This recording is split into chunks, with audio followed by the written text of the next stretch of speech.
Warahmatullahi wabarakatuh. Alhamdulillahi rabbil alamin. Wassalatu wassalamu ala ashrafil anbiya'i wal mursalin wa ala alihi wa sahbihi ajma'in. Rabbana syrah lana sudurana wa yassir lana umurana wa hlul 'uqdatam min alsinatina yafqahu aqwalana. Rabbana zidna ilma warzuqna fahma. Rabbana zidna ilma warzuqna fahma. Rabbana zidna ilma warzuqna fahma. Walhamdulillahi rabbil alamin.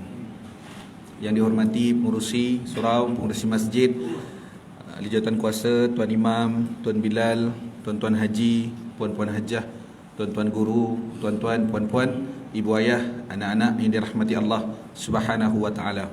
Alhamdulillah, bersyukur kita pada Allah Subhanahu wa taala. Pada malam ini kita dipertemukan sekali lagi. Moga-moga pertemuan kita, tuan-tuan yang dirahmati Allah Subhanahu wa taala, mendapat manfaat dunia dan akhirat insya-Allah. Pertama dan selamanya kita ucapkan alhamdulillah atas segala nikmat yang Allah berikan kepada kita. Tidak kiralah nikmat itu besar maupun kecil, semua nikmat itu datang daripada Allah Subhanahu wa taala. Maka menjadi tanggungjawab kita sebagai hamba Allah untuk bersyukur dengan segala nikmat tersebut. Ucapkanlah sebanyak-banyaknya alhamdulillah. Moga-moga Allah akan tambah insya-Allah. Baik, tuan-tuan yang dirahmati Allah, mukaddimahnya, ilmu dituntut tidak kira usia. Walaupun kita muda, pertengahan maupun veteran. Tua orang marah tu. Walaupun veteran, ya, di mana-mana pun kita tetap menuntut ilmu. Dan hadis Nabi menyebut, ya, barang siapa yang berusaha mencari jalan, man salaka tariqan yaltamisu fihi ilma sahalallahu lahu tariqan ilal jannah. Allah mudahkan jalan-jalan ke syurga. Ya, insya-Allah moga-moga kita menjadi sebahagian daripada ahli syurga Allah Subhanahu wa taala dengan redanya. Amin ya rabbal alamin. Mudah tuan-tuan datang kuliah ni. Datang kuliah, lepas balik ambil makanan. Balik rumah konyang. Tuan-tuan, ya. Jadi nak tak nak, itulah kita sama-sama, banyak ke sikit ke kita tuntut ilmu, yang mana bermanfaat kita ambil lah. Moga-moga ada di sana manfaat untuk kita bersama. Amin ya rabbal alamin. Baik tuan-tuan, kita berhenti muka surat 328 ke dah masuk sunat? Hari ni sunat solat. Betul sunat solat okey, baik. Yang lain semua dah selesai ya, insya-Allah. Baik, sebelum ni kita bahaskan berkenaan dengan rukun, betul?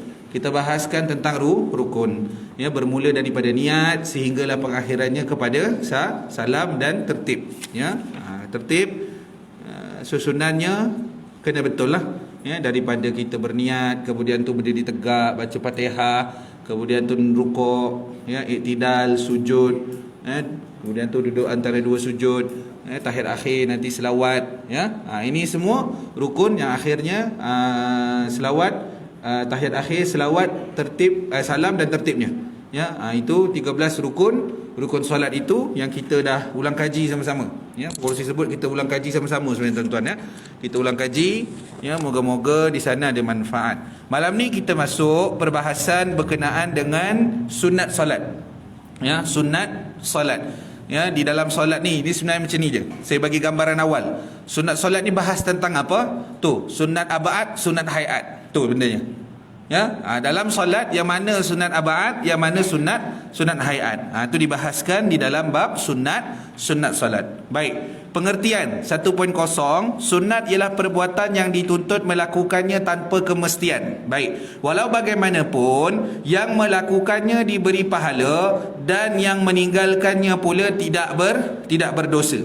Sebagaimana yang telah dijelaskan dahulu, solat mempunyai beberapa rukun dan syarat sah yang wajib dilakukan. Begitu juga ia mempunyai beberapa sunat yang dituntut melakukannya secara tidak mesti, namun perbuatan itu akan menambah pahala solat seseorang. Baik, dan tidak berdosa jika ditinggalkannya.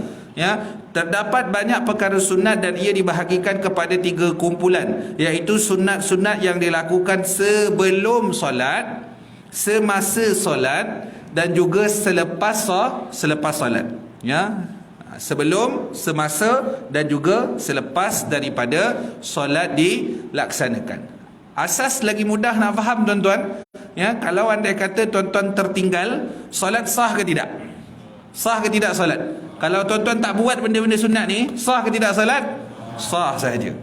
Ya, maknanya kesimpulannya, ya, solat tetap sah meskipun perkara ini ditinggalkan, tapi kuranglah pahalanya. Baik, kita tengok sunat sebelum bersolat. Satu, sunat-sunat sebelum bersolat tidak melebihi 3 perkara berikut. Ada 3. Pertama, azan. Tuan-tuan ya, azan. Sebab itu kalau tak azan, solat sah tak? Sah saja. Selesailah tu. Tuan-tuan fahamlah mana itu. Pengertian, dalil, syarat-syarat dan segala perkara yang berkaitan dengannya telah pun dijelaskan dalam bab azan dan iqamat. Kita dah bahas dah, ya, berkenaan dengan azan dan juga iqamah. Baik, yang kedua, iqamah. Ya, iqamah. Sebagaimana azan, begitu juga iqamah telah diterangkan pengertiannya, syarat-syarat dan perbezaan antara kedua-duanya. Ya, dia maknanya dia panggil untuk semayang, dia panggil untuk solat. Ya, maknanya kalau tidak ada, solat kita tetap sah. Ya, sebab ada orang yang semayang sendiri, dia ada qomat juga. Allahu akbar, Allahu akbar, syahadu an la. Betul tuan-tuan? Syahadu an la ada juga. Okey. Tapi ada tak orang yang semayang sendiri dia terus masuk solat je, ada tak? Ada je, tak ada masalah. Solat tetap sah. Tuan-tuan buat pun iqamat tu pun sah, tuan-tuan tak buat pun tidak ada masalah. Baik, itu yang kedua. Bab iqamah. Ya, baik. Yang ketiga, menjadikan sesuatu sebagai sekatan, sitrah di hadapannya. Sitrah tuan-tuan tahu tak contoh apa? Contoh sejadah. Contohnya rehal. Contoh lain handbag. Ibu-ibu handbag letak depan. Jangan letak belakang, jangan letak tepi. Letak depan. Sebab apa? Kalau anda kata kena curi, boleh kejar penyamun tu. Kalau dia letak tepi, letak belakang, siapa nampak tuan-tuan? Betul? Tuan-tuan ada handphone, letak depan. Tuan-tuan ada wallet, letak depan. Letak je. Kalau tuan-tuan boleh letak tepi, boleh nampak, tak apalah, okey lah. Tempat sujud tu tak tepi belah kanan kan. Sekarang ni kita jarak-jarak boleh letak belah kanan tu, belah kiri ke. Tapi sebelum ni kan kita rapat saf. Takkan kita letak belah kanan, kau orang ambil dia punya handphone ni. Kita letak depan kita. Kunci boleh tak? Boleh. Pen boleh? Boleh, letaklah. Kalau tuan-tuan ada benda, letaklah depan tu, ya, di hadapan kita.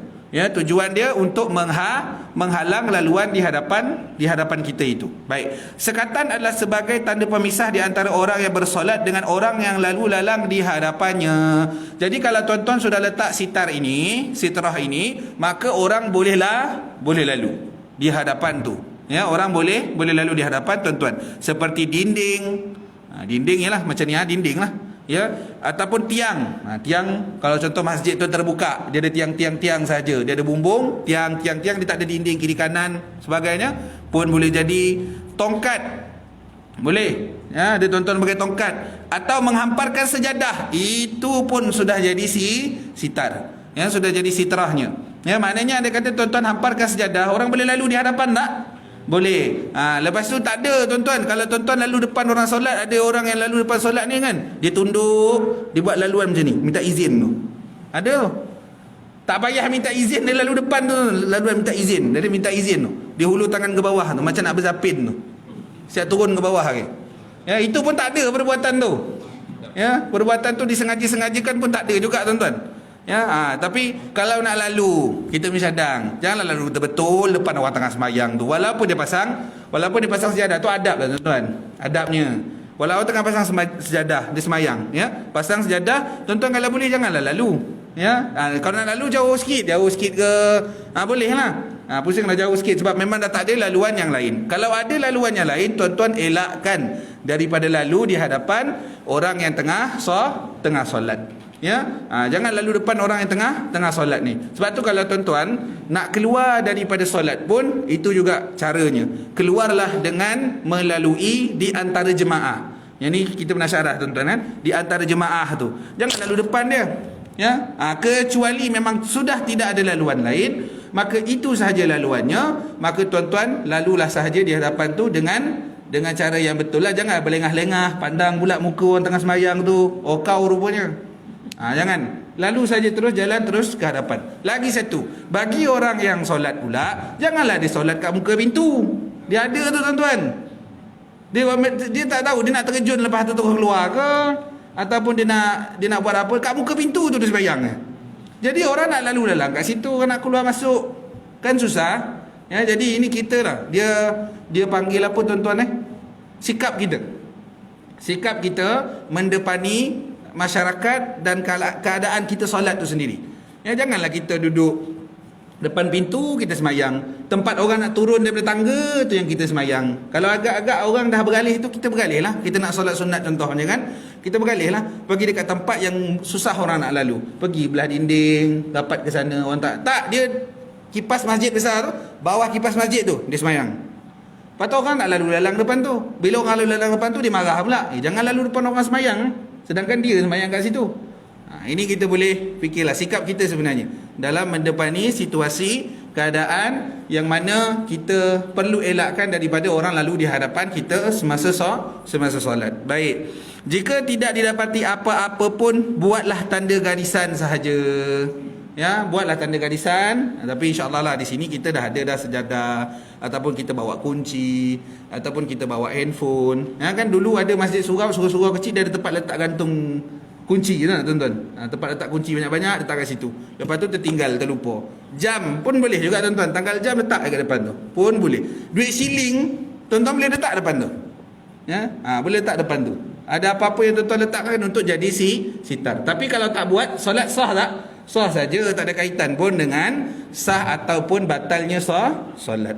Ya, baik. Hadis Nabi SAW daripada Ibnu Umar, Rasulullah SAW apabila pergi menunaikan solat hari raya, baginda meminta sebatang tombak pendek, ya, diletakkan di hadapannya, lalu baginda menghadapnya, manakala yang ramai pula di belakang baginda berbuat demikian ketika bermusafir. Sementara cara yang afdal pula ialah meletakkan sekatan berhampiran dengan tempat sujud. Ya, maknanya depan tuan-tuan betul lah macam saya sebut tadi. Ya, mana tempat yang kita letakkan tu memang di hadapan kita. Ya, terutama yang saya sebut tadi ibu-ibu lah.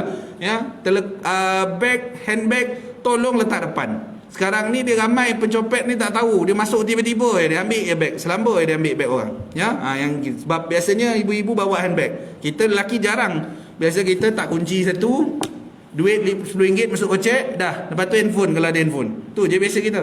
Ya, tapi ibu-ibu ada handbag, beg telekung ke, kadang-kadang dalam tu ada macam-macam. Ada duit lah, apalah, ya. Pastikan letak di hadapan. Ya, jangan letak di tepi. Nanti ada perbahasan solat khauf tuan-tuan. Solat khauf ni salah satu cara dia dalam keadaan siddatil khauf tu nak kejar penyamun macam tu pun boleh nanti tu. Bila letak ke depan. Itu nanti kita syarah dalam solat khauf. Perbahasan solat khauf. Ya, jadi kalau contoh penyamun tu ambil, boleh kejar penyamun tu sambil semayang tu. Dia ada dia punya syarah dia dalam perbahasan solat khauf. Ya, tapi tak boleh bercakap lah, kena diam je, tak boleh jerit pencuri tak boleh. Dia kena diam je sambil berlari tu, kejarlah penyamun tu. Sebelum apa dah somput dulu dah, tak sompet kejar penyamun. Ya, dia ada perbahasan dalam salah satu pecahan daripada solat khauf itu, salah satunya syiddatul khauf. Dalam keadaan terlalu darurat maka dibenarkan keadaan itu. Baik. Tuan-tuan yang dirahmati Allah Subhanahu Wa Taala, hadis Nabi sallallahu alaihi wasallam daripada Sahal bin Sa'ad katanya, jarak di antara tempat sujud Rasulullah sallallahu alaihi wasallam, ya, dan dinding ialah seluas laluan kambing. Dia ada laluan bahagian bawah itu. Kambing biasa dia tuan-tuan. Ya, gambaran dia tu. Tapi asasnya macam yang kita letak biasa tu jelah. Ya, baik. Kemudian tuan-tuan selesai sunat sebelum bersolat. Ada azan, ada iqamat, kita letaklah sikit sitar, sejadah ke, mungkin tuan-tuan letak jam ke, tuan-tuan letak apa lagi, tasbih ke, terpulang lah, ya, dia jadikan sebagai sitar. Baik, sunat semasa bersolat. Ya, ni semasa. Ya, baik. Sunat semasa bersolat terbahagi kepada dua bahagian, iaitulah yang saya sebutkan di awal tadi, ada sunat ab'ad dan ada juga sunat hayat. Sunat ab'ad dan juga sunat hayat. Sunat ab'ad jika tertinggal perlu diganti dengan sujud sahwi pada akhir solat. Tu point dia. Ya, maknanya sebelum bagi salam tuan-tuan sujud sahwi. Ni tuan-tuan tahulah. Ya, ini dah biasa dah ni. Kalau berlaku maka sujud sahwi. Sementara sunat hayat pula jika ditinggalkan tidak perlu diganti dengan sujud sahwi. Hal ini akan dihuraikanlah satu persatu, mana satu sunat abaat, yang mana satu sunat hayat, supaya kita tidak keliru. Ya, baik. Sunat abaat yang pertama, tasyahud awal. Yang ni banyak kali saya cerita dah, tuan-tuan yang hadir kuliah saya. Ya, ada pernah saya solat dengan orang, dia sembahyang 4 rakaat zuhur tu direct, dia tidak ada tasyahud awal, dan semasa akhirnya dia juga tidak sujud sahwi. Solatnya sah atau tidak? Sah, selesai. Ya, solatnya sah saja. Tasyahud awal ini dia sunat abaat. Ya, dan kalau tidak sujud sahwi pun sama, sebab nanti ada perbahasan berkaitan dengan sujud sahwi, hukumnya sunat juga. Sebab itu kalau tuan-tuan tinggal sunat abaat, tak sujud sahwi, solat tetap sah, tapi setan gelaklah terbahak-bahak, sebab solat kita sudah jadi kucar kacir. Ya, maknanya kita tinggalkan perkara yang boleh bawa banyak pahala di dalam solat kita. Ya, baik. Tasyahud awal. Tasyahud awal bermaksud tasyahud ketika duduk yang tidak diikuti dengan salam. Oleh itu sunat membaca tasyahud ketika duduk dalam rakaat yang kedua bagi solat zuhur, asar, maghrib dan isyak. Subuh tak ada, sebab terus tasyahud akhir. Ya, ada tasyahud awal. Hal ini berdasarkan hadis daripada apabila engkau duduk pada pertengahan solat rakaat kedua, tetapkanlah kedudukan di atas simpuhan kaki kirimu, kemudian bacalah tasyahud. Ya, dalil yang menunjukkan bahawa tasyahud awal ini sunat sahaja dan bukan fardu ialah hadis Nabi SAW. Rasulullah SAW terus berdiri ketika solat zuhur yang sepatutnya baginda duduk. Tatkala menyempurnakan solatnya, baginda sujud sebanyak 2 kali. Berlaku atau tidak? Berlaku. Tasyahud awal tidak dibaca, sebab hukumnya nak digambarkan pada kita sunat sahaja. Sebab peristiwa itu berlaku, Nabi tetap teruskan solatnya. Ya, mana kalau tak baca tasyahud awal, ya, tak baca tasyahud awal, maka solat tetap sah. Sebab itu kalau tuan-tuan semayang berjemaah, imam bangkit terus, tuan-tuan ikut bangkit. Jangan tuan-tuan degil, tuan-tuan duduk juga tasyahud awal. Tak jadi. Kalau duduk tasyahud awal kekal begitu, maka tuan-tuan sudah menyalahi imam. Bila tuan-tuan sudah menyalahi imam, solat boleh batal. Ya, ikut saja imam. Ya, selepas daripada itu dia tak sujud sahwi, tuan-tuan jangan sujud sahwi. Dalam solat imam dia kuasa veto, tuan-tuan. Selagi dia tidak melanggar rukun, selagi itu tuan-tuan ikutlah. Ya, tapi lepas tu kena cakap dengan imam tu, "Mam, pelupa tadi. Taklah banyak mikir kot." Ya, sekarang musim-musim Covid ni macam-macam nak kena fikir. Pagi nak kena beli roti canai, tengah hari nak beli makan, petang masak lagi, macam-macam nak kena fikir. Ya, jadi sebab tu tuan-tuan, ya, macam kita pernah syarah lah bab khusyuk ni. Khusyuk ni syarat sah solat ke? Tuan-tuan dah saya tanya. Syarat sah solat ada khusyuk? Syarat sah solat bukan. Ya, khusyuk ini adalah ciri-ciri solat yang berjaya. Ya, sebab apa? Susah tuan-tuan, ya.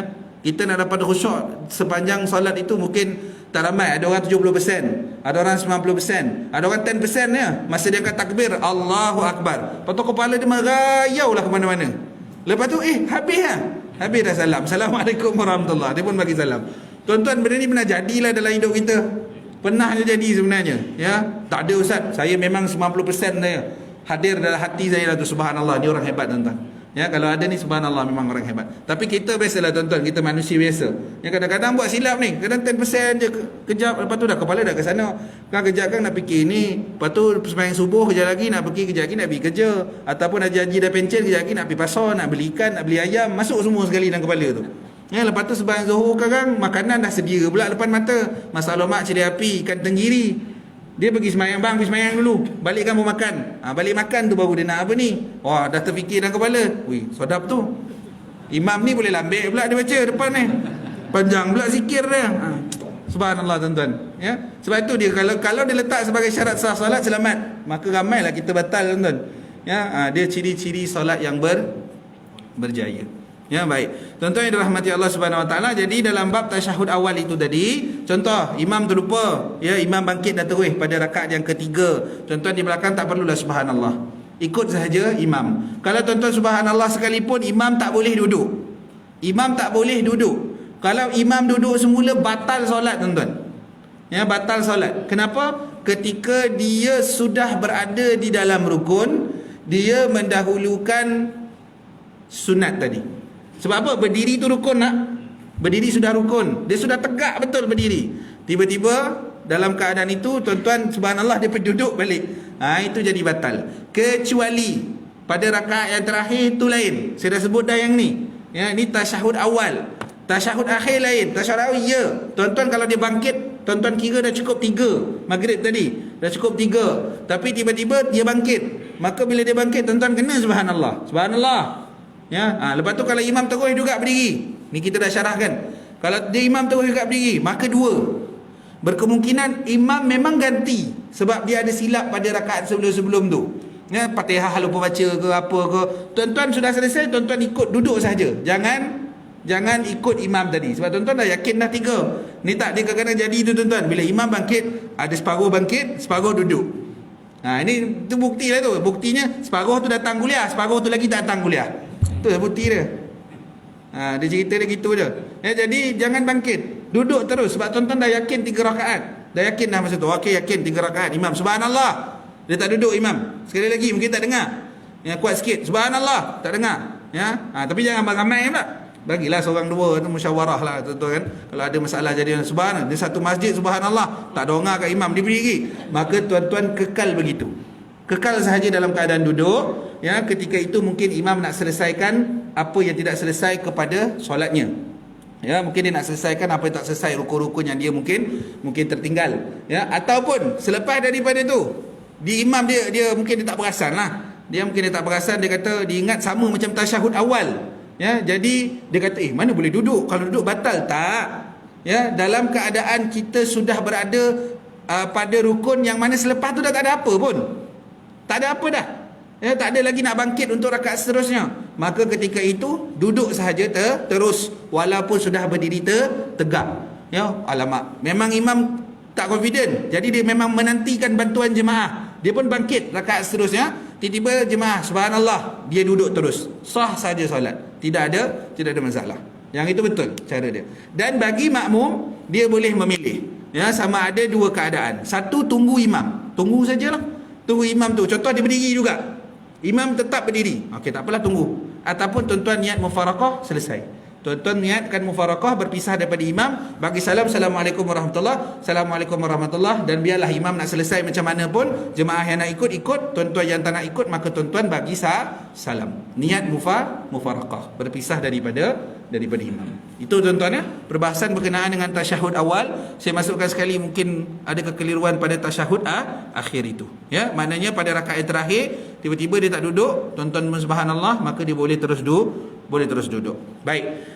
Hadis tersebut, Rasulullah terus berdiri. Yang ni hadis yang saya bacakan tadi. Hadis tersebut menyatakan baginda sujud sahwi sebagai ganti kepada tasyahud yang ditinggalkan oleh baginda disebabkan duduk yang tertinggal itu. Gantikan dengan sujud sahwi. Sekiranya tasyahud awal itu rukun, tentulah terpaksa diulangi dan tidak terganti dengan sujud sahwi sahaja. Mestilah diganti. Tuan-tuan kalau tak cukup rukun, tuan-tuan tertinggal rukun, tuan-tuan kena tambah lagi tuan-tuan. Tambah lagi satu sebenarnya. Mana tertinggal apa? Tertinggal Al-Fatihah. Imam tertinggal Al-Fatihah. Satu masjid sesurau semua tak perasan. Maka kena tambah rukun itu sebab rukun tu dah terbatal. Tapi rukun selepas daripada tu masih ada Fatihah, ada. Mana tambah satu rukun sahaja. Itu keadaan dia tuan-tuan. Tertinggal Fatihah. Memang satu masjid sesurau semua tak perasan. Memang subhanallah masa tu masih saya khusyuk. Memang tak tahu, hilang. Memang terus kul ya ayyuhal kafirun. Jadi makmum ingat memang dah selesai Al-Fatihah. Ini jadi kena ulang balik rakaat itulah. Kena tambah lagi satu. Baik. Tuan-tuan yang dirahmati Allah Subhanahu Wa Taala, yang kedua, tadi satu tasyahud awal. Yang kedua, berselawat ke atas Nabi sallallahu alaihi wasallam selepas tasyahud awal. Macam tuan-tuan atahiyatul mubarakatuh salawatut thayyibatu lillah tu. Kemudian tu selawat Nabi pada tasyahud awal itu. Itu adalah sunnat abad. Tuan-tuan itu adalah sunnat abad. Jadi kalau tuan-tuan tinggal maka sah sahaja. Tetapi nanti gantikanlah dengan sujud sahwi. Tapi biasanya tuan-tuan kita akan baca dah.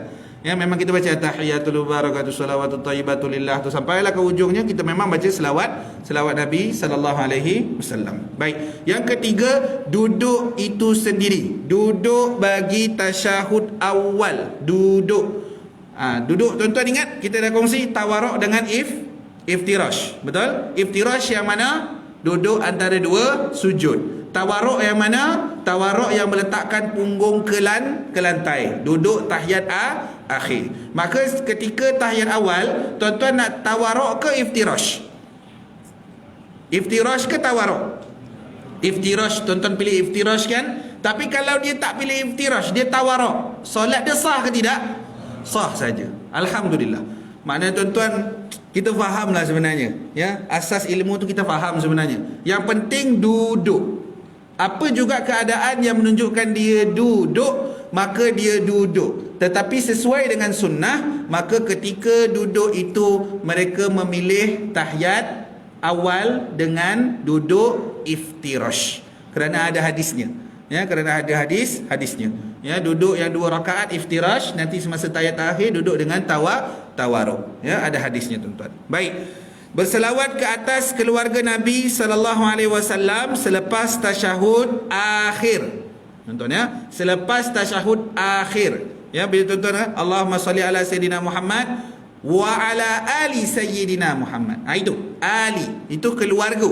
Ya, keluarga. Sebab tu surah dalam Quran Al-Fatihah, Al-Baqarah, Ali Imran. Ada yang baca Al-Imran. Saya kata ini kena semak balik ni. Dia baca Al-Imran, dia Ali Imran. Hatta kalau perkataan Imran sendiri tuan-tuan tu nama dia takkan ada alif lam dia takkan jadi Al-Imran dia. Ya, dia mesti Imran. Jadi situ sebenarnya adalah surah berkaitan dengan keluarga Imran. Ya, keluarga Imran. Sayyidatina Maryam, anaknya Nabi Isa alaihi salam. Tu sebenarnya tuan-tuan baca. Kalau tuan-tuan baca surah Ali Imran tu, juzuk yang ketiga, tuan-tuan akan dapat kat situ banyak kisah berkaitan dengan Sayyidatina Maryam dan juga anaknya Nabi Isa alaihi salam. Tuan-tuan bacalah tafsirnya. Kalau tuan-tuan baca tafsir surah Ali Imran, banyak perbahasan berkaitan dengan Sayyidatina Maryam. Di sana ada Nabi Isa alaihi salam. Ya, dan ada dalam surah Ali Imran ni juga tuan-tuan perbahasan berkenaan dengan peperangan Uhud. Ada di sana. Ya, peperangan Uhud. Tuan-tuan boleh semak ayat 130 lebih 139 tak silap saya, dan ke atas sampai 159 perbahasan tu berkenaan dengan perang Uhud. Ya, baik. Tuan-tuan yang dirahmati Allah Subhanahu wa taala, maka berselawat kepada ahli keluarga Nabi sallallahu alaihi wasallam. Okey, baik. Semasa tasyahud awal. Saya ingatkan apa tadi?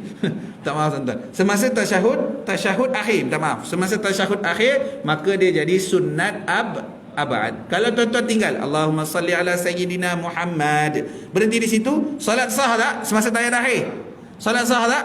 Sah saja, tetapi kena sujud sahwi lah, pasal dia sunnat abad. Sunnat berselawat ke atas keluarga Nabi sallallahu alaihi wasallam ketika menunaikan rukun tasyahud semasa duduk yang terakhir, dan selepas menunaikan rukun selawat ke atas Nabi sebagaimana lafaz penuh selawat ke atas Nabi sallallahu alaihi wasallam yang telah disebutkan dahulu. Tuan-tuan yang dirahmati Allah, saya nak tanya, kalau tuan-tuan baca tasyahud awal pada tasyahud akhir, solat sah tak?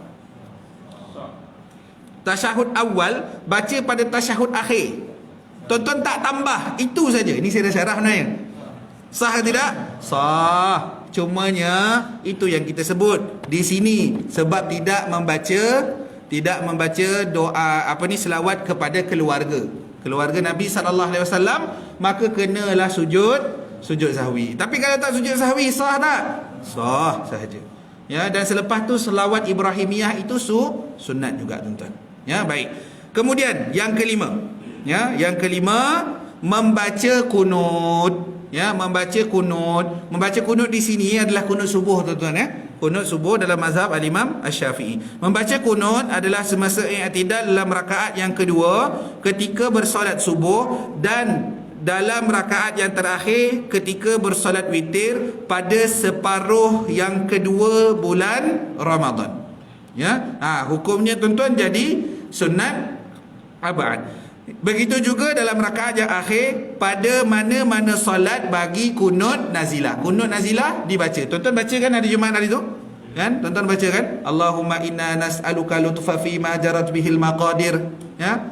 Allahumma la faraja illa farajuk wa la lutfa illa lutfuk. Betul? Itu kunut nazilahnya. Dibaca semasa sebelum kita turun sujud. Dan kunut nazilah ini merupakan kunut yang dibaca ketika adanya peristiwa-peristiwa besar. Maknanya berlaku peristiwa-peristiwa besar, kita nak mohon doa pada Allah Subhanahu Wa Taala. Tuan-tuan faham tak intipati dalam doa kunut nazilah yang dibaca hari Jumaat hari tu? Saya tak tahu di masjid baca ke imam setiap waktu solat?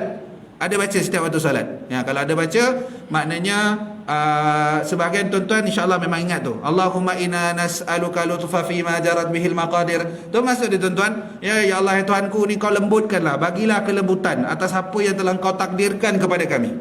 Ya, apa yang kau dah takdirkan kepada kami ya Allah, kau lembutkanlah. Kan kita berada dalam kesukaran. Kita berada dalam kesukaran, maka di situ kita inginkan kelembutan Allah Subhanahu Wa Taala. Tu ada perkataan lutfa tu. Ya, sebab tu tuan-tuan baca ya latif tu maksudnya yang maha lembut, lutfa. Ya, lutfa situ mohon kelembutan. La faraja illa farajuk tu. Allahumma la faraja illa farajuk.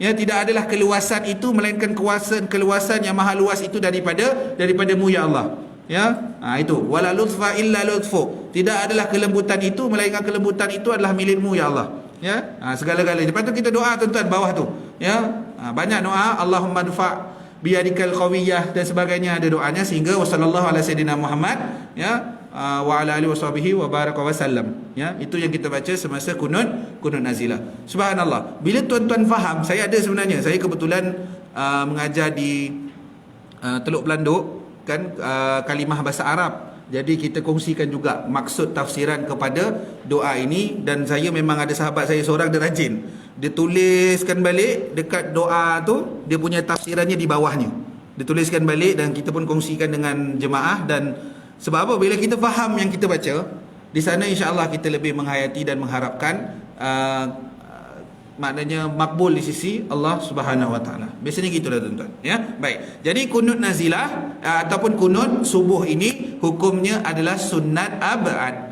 Kalau tuan-tuan tinggal, maka tuan-tuan kena sujud sahwi. Tapi kalau imam tak baca kunut, mungkin terlupa, maka di sana cukuplah memadai nanti sujud sahwi di akhirnya. Kalau imam tak sujud sahwi pun, solat subuh tadi tetap sah sahaja. Tidak ada masalah.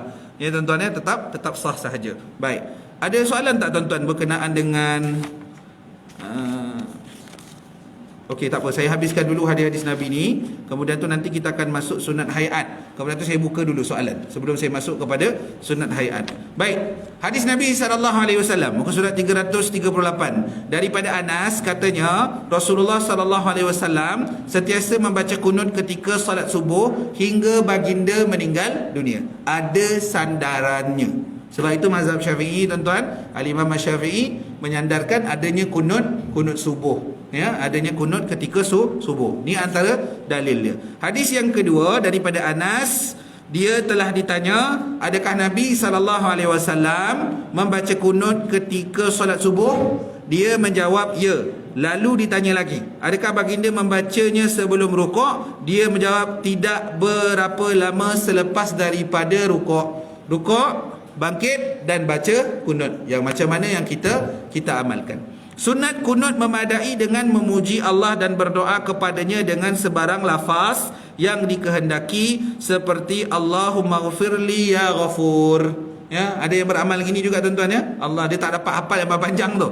Allahumma ghfirli ya ghafur. Yang bermaksud ya Allah ampunilah daku, wahai Tuhan yang Maha Pengampun. Tetapi yang lebih baik ialah beriltizam dengan doa yang datang daripada Rasulullah sallallahu alaihi wasallam, ya, daripada Al Hasan bin Ali. Katanya Rasulullah mengajarku beberapa doa yang aku membacanya semasa bersolat witir, yang maksudnya ya Allah. Ini tuan-tuan ya.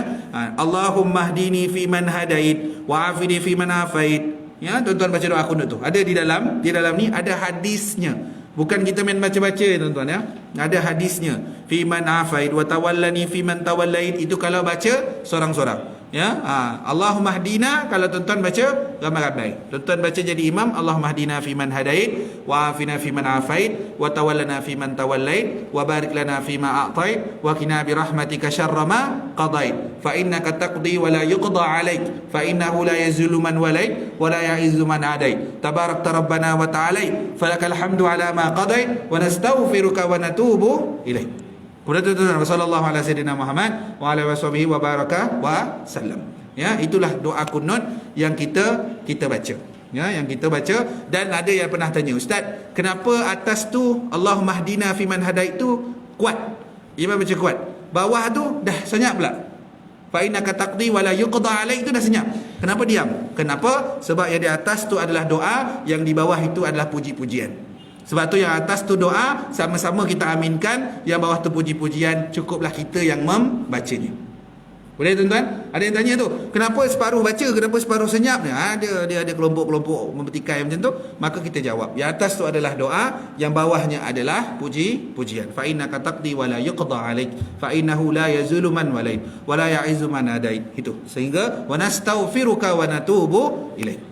Ya, baik. Tuan-tuan yang dirahmati Allah Subhanahu wa taala, ya, sunat bagi imam sebelahnya tuan-tuan, ya.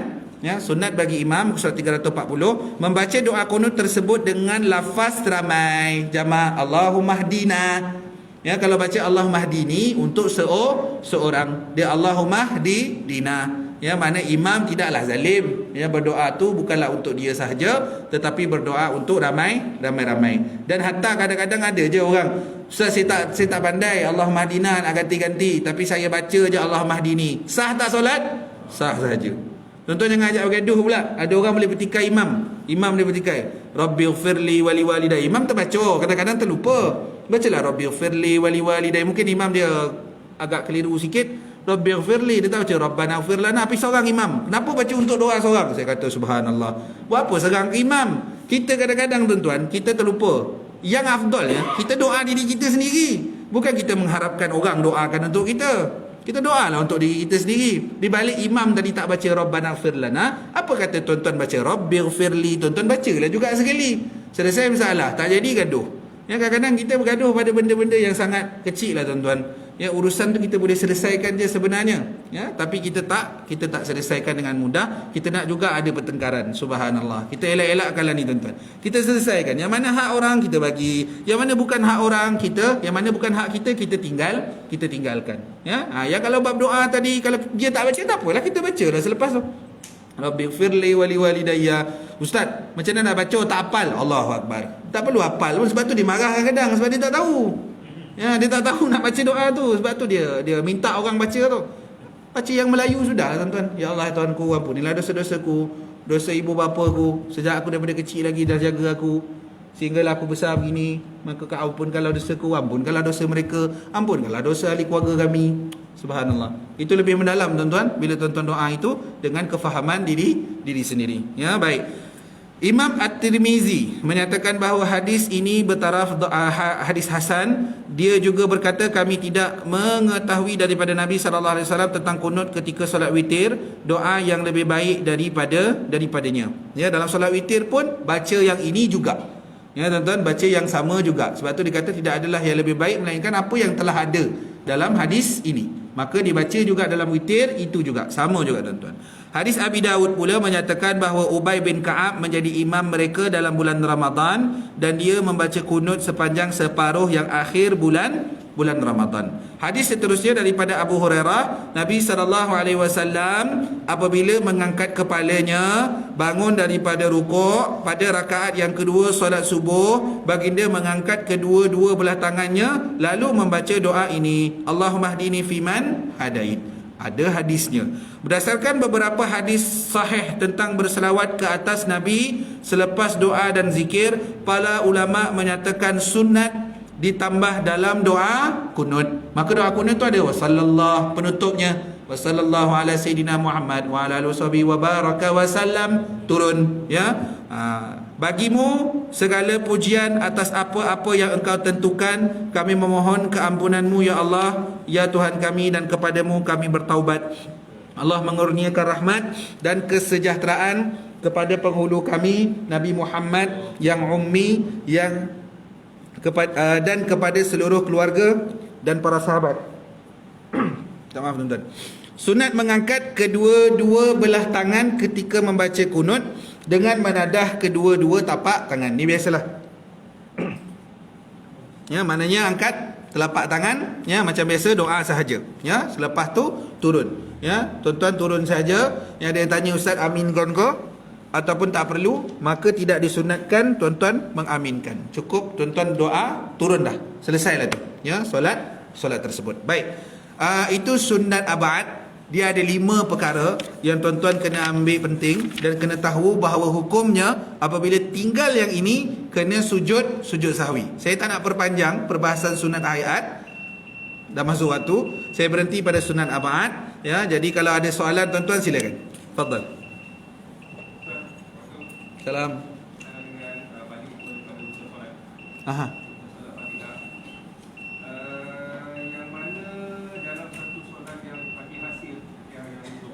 Aha.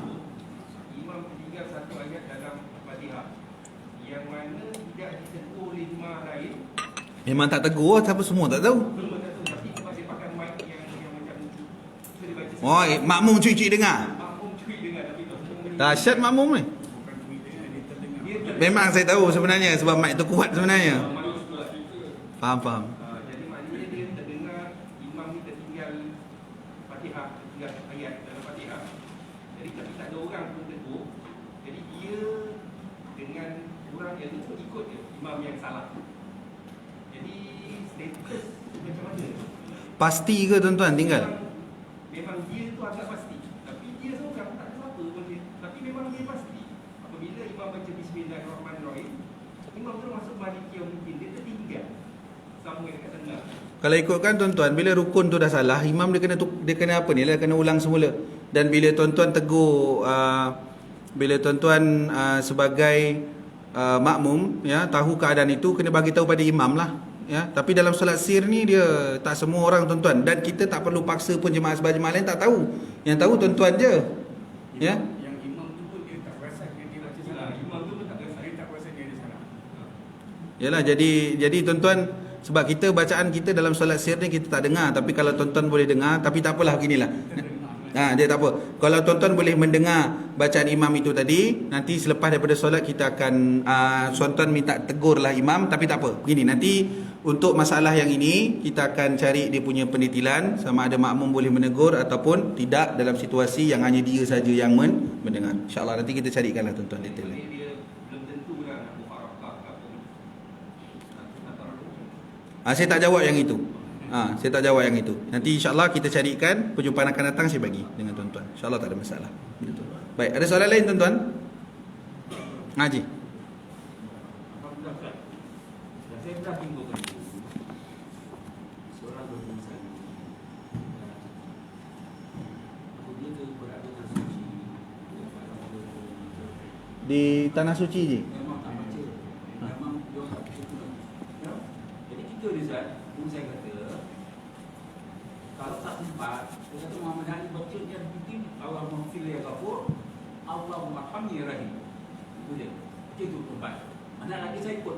Tapi anak perempuan tak ikut. Anak perempuan dia terus habis. Sebab apa, ada masa dia. Dia laju. Cara perempuan memang laju. Dia baca terus. Sebab kita bangkit. Ada imam beri masa. Cepat dia baca.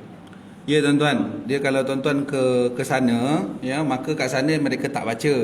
Ya, dan kalau tuan-tuan ada mutawif yang mereka kata bacalah sebahagiannya sikit sementara waktu yang diberi senggang itu untuk tuan-tuan baca. Tapi kalau tanya saya tak baca tuan-tuan. Saya tak baca sebab kita ikut imam. Ketika imam tak bacalah. Saya begitu. Jadi bila imam tak baca, saya pun tak bacalah. Ya, selepas tu tak sujud sahwi, tak juga. Solat sah ke tidak? Sah saja. Sebab memang ada ni, saya tahu memang ada. Ya, tapi kalau jawapan kita, memang kita tak baca. Semasa saya pergi umrah dengan ayah saya, dengan mak saya pun saya kata gitu, tak baca. Memang tak baca. Ya, dan kita ikut imam. Sebab dalam solat kita mensyaratkan ikut imam tu. Ketika imam tak baca, maka tidak ada baca. Kecuali imam baca sir. Dia ada mazhab yang imam baca sir. dia baca senyap sahaja, maka di situ adalah bahagian untuk kita. Tapi memang bila tidak baca, maka tidaklah dibacakan. Saya faham, ada, memang ada. Sebab masa saya pergi pun, dia kata ambillah masa sikit baca doa kunut ketika sebelum rukuk tersebut, sebelum sujud tersebut. Ya, kalau di situ saya memilih untuk tidak baca. Ya, sebab mengikut perbuatan imam. Imam tidak membaca. Meskipun ada ruang yang sedikit untuk membenarkan kita membacanya. Ya, jadi kat situ memang ada perbezaan pandangan. Kalau tanya ke kita, kita punya jawapan adalah ketika itu kita tidak membaca atas asbab mengikut perbuatan imam yang tidak pun membaca. Itu jawapan kita. Ya, baik. Ada soalan lain tuan-tuan? Haji. Masbuk.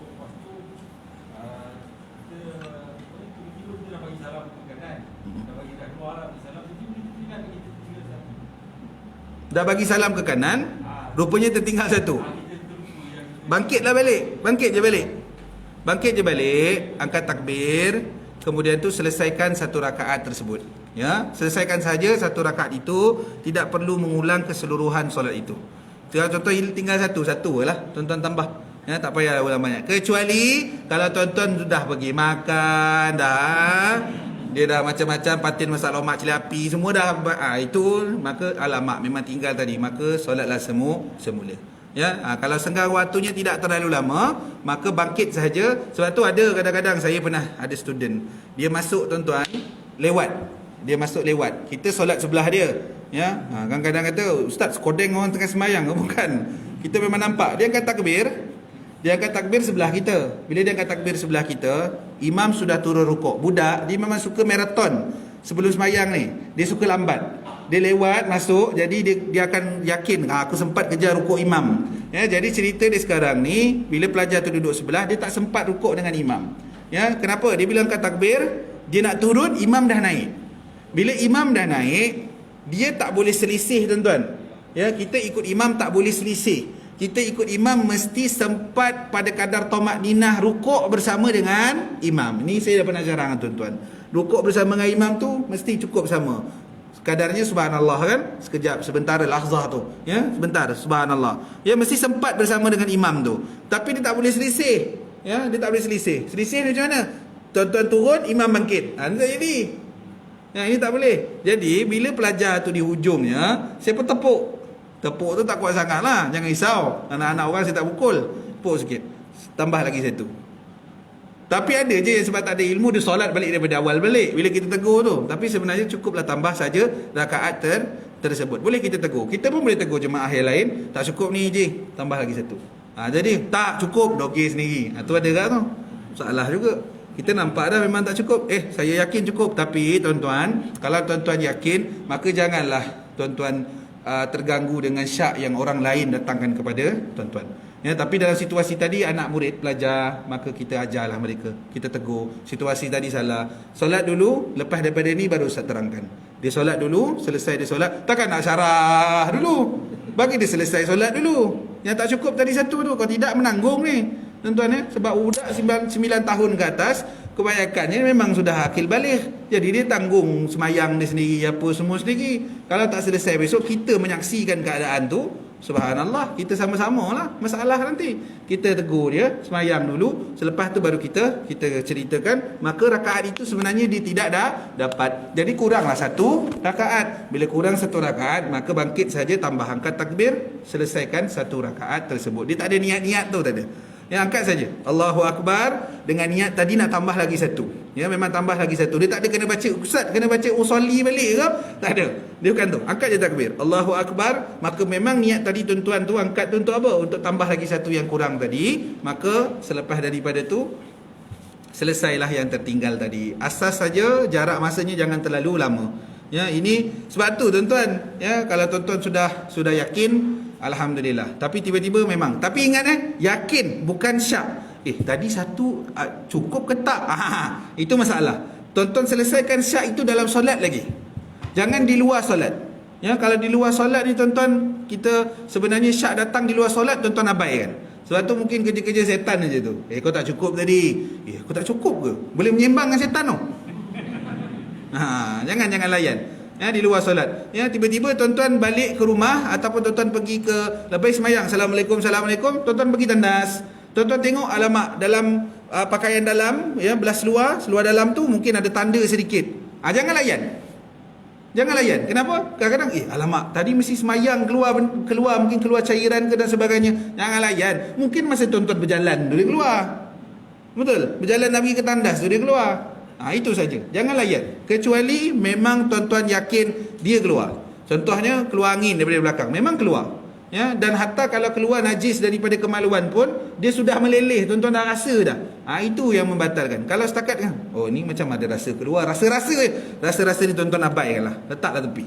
Janganlah kita layan sangat penyakit was-was. Kalau perasan lepas daripada solat, ya Allah, yakin memang tinggal satu ni tadi ni, bangkit saja, tambah saja lagi satu. Wallahu a'lam.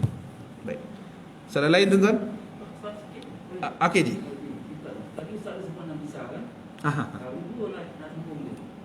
Ada yang katakan Isa alaihissalam, ada yang kata Isa anak Maryam. Sama ke ataupun tak mana sebut? Asal-asalam ada alaihi salam. Itu berdasarkan dia punya apa ni? Sebab dia ada ayat Qurannya bahas tentang itu. Saya ingat Haji nak tanya tadi, sallallahu alaihi wasallam dengan alaihi salam. Saya ingat tanya yang itu. Itu nanti insya-Allah kita bahas. Kenapa Nabi sallallahu alaihi wasallam yang tu alaihi salam? Sebab apa? Dia ada ayat Qurannya. Kan Nabi sallallahu alaihi wasallam ni ada ayat Qurannya, innallaha wa malaikatahu yusalluna 'alan nabi. Sebab tu sallallahu alaihi wasallam. Sallallahu alaihi, selawat ke atasnya dan juga salam. Itu saja. Tapi asasnya sama saja. Tak ada masalah. Tapi saya menyebut alaihi salam. Contoh macam radhiyallahu taala anhum, radhiyallahu taala anha. Tak ada masalah pun, tuan-tuan sebutlah saja. Sahabat-sahabat yang memang diridai oleh Allah. Sayyidina Umar bin Al-Khattab radhiyallahu taala anhu. Ataupun sahabat-sahabat yang berempat, Sayyidina Abu Bakar, Sayyidina Umar, Sayyidina Uthman, Sayyidina Ali radhiyallahu taala anhum ajma'in. Kan kalau tuan-tuan biasa dengar, kan? Allah meridai mereka. Iyalah tuan-tuan, mereka sahabat yang sentiasa bersama dengan Nabi. Allah meridai mereka dan sahabat-sahabat yang dijanjikan syurga Allah Subhanahu wa taala. Wallahu alam. Baik, tuan-tuan yang dirahmati Allah Subhanahu wa taala, insya-Allah cukuplah yang itu dahulu. Nanti kita akan bahaskan sambungan kepada perbahasan sunat ab'ad. Saya berhutang satu soalan, insya-Allah nanti kita dapatkan dalilnya, hujahnya, bagaimana penyelesaiannya. Yang mungkin kurang kearifan kita minta maaf sangat-sangat. Kurang daripada segi jawapan kita mohon tuan-tuan doakan. Moga-moga ilmu kita sama-sama bertambah. Sebab itu di awal-awal kita mohon sama doa, Allahumma zidna ilma warzuqna fahma. Itu tadi tuan-tuan. Dan ada satu, saya tak ingat saya dah kongsi di sini belum. Dan soalan ni saya kata memang jadi ilmu tambahan kepada saya, subhanallah, seronok saya. Apa soalan dia? Wanita, ibu-ibu, kadang-kadang ibu-ibu kat belakang senyap, nanti takut tak respon dengan dia orang pula. Ibu-ibu je jawab soalan saya. Kalau tak nanti perjumpaan akan datang saya bawa. Kalau anda kata sekarang ni wanita mengalami masalah istihadah. Tuan-tuan tahu istihadah kan? Istihadah ni kan darah penyakit. Wanita mengalami masalah istihadah. Maka mereka satu solat adalah satu wuduk. Betul tak ibu-ibu? Betul kan? Ini tuan-tuan fiqh wanita mesti belajar punya. Satu solat fardu, satu sahaja wuduk. Maknanya selepas daripada tu, kalau nak solat asar, contoh Zuhur dah selesai, nak solat asar mesti bersihkan. Kemudian tu tutup semula tempat yang keluar darahnya. Kemudian tu wuduk semula. Kemudian tu nanti solatlah untuk solat asar pula. Baik. Jadi soalan saya adalah, bagaimana kalau anda kata ibu-ibu yang mengalami istihadah nak melaksanakan solat jamak? Nak melaksanakan solat jamak. Sebab solat jamak dua waktu kan? Betul? Betul kan? Nak melaksanakan solat jamak. Sebab kalau ikutkan senggang waktu antara solat jamak A dan B, contoh Zuhur dan Asar, dia tidak boleh ada satu waktu yang lama. Betul? Jadi macam mana keadaan bagi orang yang istihadah? Ni ibu-ibu boleh cari, moga-moga ada manfaat. Tuan-tuan pun sama, boleh cari, moga-moga ada manfaat. InsyaAllah yang ini saya akan bawa perbahasan dia pada perjumpaan yang akan datang. Dia sama terpakai bagi mereka yang tidak menjumpai air, bukan istihadah pun, tidak menjumpai air, maka kena tayamum. Bagaimana orang yang nak buat solat jamak dalam keadaan menggunakan tayamum? Sebab tayamum hanya satu solat untuk satu solat fardu. Ni tuan-tuan. Tuan-tuan tak tanya masa apa ni? Masa perjumpaan kita bahas tentang istihadah ataupun bahas tentang tayamum. Tetapi alhamdulillah ada ibu yang bertanya dengan saya kata subhanallah, ilmu yang baik untuk saya secara peribadi, dan insya-Allah kita kongsikan. Kadang-kadang kita tak terfikir kan? Kadang-kadang kita macam terlupa. Sebab apa? Kenapa soalan ni jadi?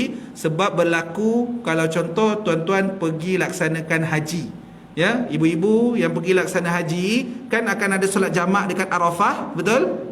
Kan akan ada solat jamak dekat Muzdalifah, betul? Siapa-siapa yang dah pernah pergi haji, macam mana keadaan perempuan wanita yang dalam keadaan ini? Kalau berlakunya istihadah. Wallahu taala alam. Insya-Allah yang ini kita bahaskan dua perkara ni. Tuan-tuan ingatkan saya pada perjumpaan yang akan datang bulan hadapan.